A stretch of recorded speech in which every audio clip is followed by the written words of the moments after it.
Ortigas up, Felix up. Pagliko nga lang, junction yung crossing na, diba? Okay. Nagpasama sa akin yung kumpare ko na magpapalit siya ng ng muffler. Ang ipapalit niya dito yung trip exhaust sa may sa may Kainta 400cc na exciting BS. Yan oh. Ayun, samahan nyo kami na magpapalit ng exhaust para makapag-ingay na to sa Marilaki. Paano makunit? Yun. Ganda ng panel oh. Sarap oh. Di naka-brake to, okay na to no? Okay na yan. Okay, let's go. Ang sarap din gamitin ng scooter, no? Oo. Siguro pag mga long ride mo to, mga Bicol, walang ngawit sa katawan, no? Mga One Moto, malapit na tayo sa may drip exhaust. Within 2 kilometer, nasa drip exhaust na tayo. So yun, important din kasi sa mga katol dito, 400cc. Importante din na medyo may ingay yung tambucho niya kasi ang hirap pag yung katulad niyan, kung baka parang hindi ka masyado narinig ng mga kasabayan mo, para mas na-aware din yung mga nasa unahan mo na mayroong paparating na motor. Kaya hindi lang naman, sa totoo lang, hindi lang naman kaya nagpapalit ka ng muffler is para mag-ingay, kundi para sa safety din ng rider yon. Kaya nga yung iba, di ba, ang talagang pwede ka lang naman mag-muffler pag mga 400cc kasi 400cc para sa safety din ng rider yon. Medyo nanibago ko dito sa masyadong tahimik yung motor kasi di ba yung 625R talagang humihiyaw. Ito hindi tayo narinig. Kaya kailangan doble ingat ka talaga sa sa pagsingit. Baka hindi ka na mapansin ng mga driver, ng mga kasabayan natin sa sasakyan.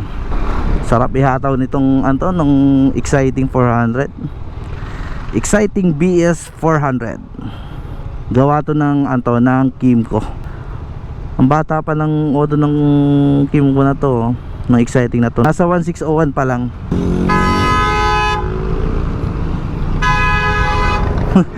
Ito kasi oh. Hindi naman tayo binubusinaan yung jeep eh. Ang lakas ng trip nasa gitna. Drip exhaust.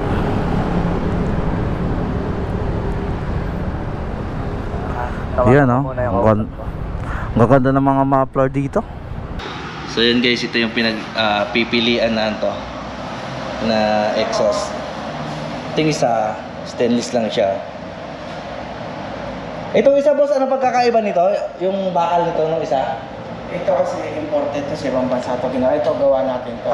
Kumbaga kumbaga Saka iba yung pagkaloob niya. Pansinin mo yung loob nung may yung screen niya. Screen, tapos meron pang parang screen pa sa loob na So mas kung sa tunog, may posibilidad na may pagbabago pa to, mas maganda. Mas malalim to. Mas maganda. Mas malalim. So yun, nakapag-decide na yung tropa natin. Gumastos na lang siya add na lang siya ng gas. Pre, sure na to pre. Sure na to. So yan, dito na kami sa opisina ng exhaust strip.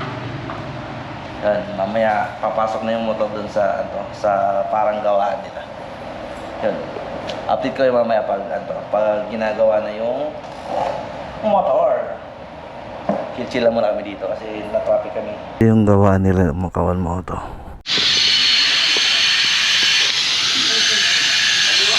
Wala na pala itong mga One Moto na wala na pala itong catalytic.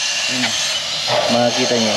Yun yung so ang gagawin pala dito, slip on na lang talaga siya.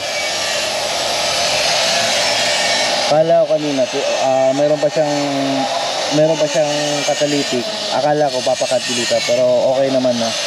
So bali gagawin sa kanya, slip on na lang. Yung nakita niyo yung muffler kanina, yun na ilalagay dito tapos slip on na lang. Ako mo sa kanya.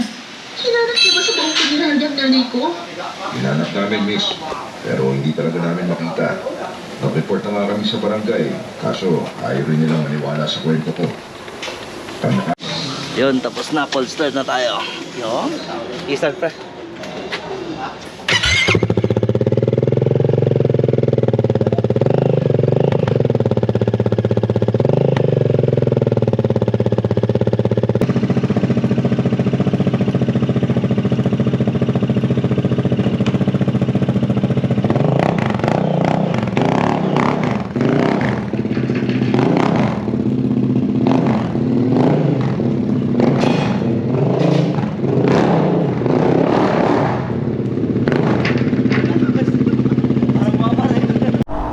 Yun.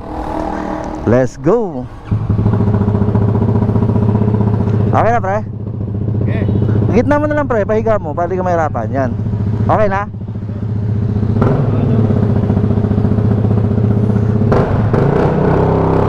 Let's go. Gumaan pre.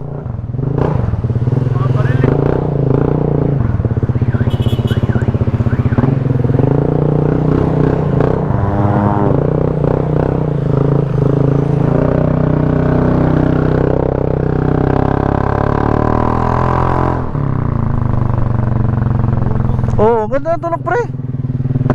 Oh. Happy New Year. Happy New Year.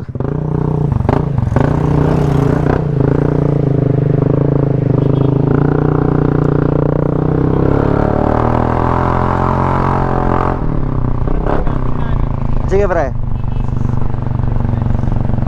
Sarap ng tunog niya. So yun, mukhang ulan ng mga kabalmoto. Hanggang dito lang muna yung video natin.